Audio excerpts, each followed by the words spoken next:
নমস্কাৰ বন্ধুসকল, আজি হাঁহ এটা মাৰিলোঁ।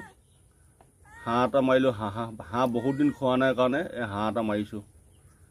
আচলতে এনেকুৱা দিনত হাঁহ খাবই নালাগে, কিয়নো কণী পাৰি থাকে আৰু এই আমাৰ এডোখৰত পানীৰ কাৰণে বৰ দিগদাৰ যে, সেইকাৰণে স্বাস্থ্যটো ইমান ভাল নহয়। হ'লেও মন গৈছে যেতিয়া নেকি খাবলৈ, তাকে এটা হাঁহ মাৰিলোঁ আজি ৰাতিপুৱাই।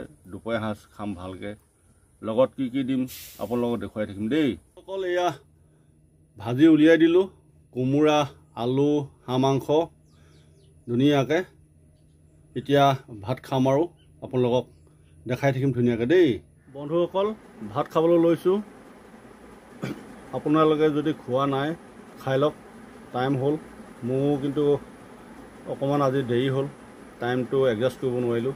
এফালে ওলাই গৈছিলোঁ, সেইকাৰণে টাইমটো এডজাষ্ট নহ'ল। অকণমান আজি দেৰি হ'ল মোক খোৱা। বন্ধুসকল, ভিডিঅ'টো চাই থাকিব ধুনীয়াকৈ দেই। ধন্যবাদ। জয় আই অসম।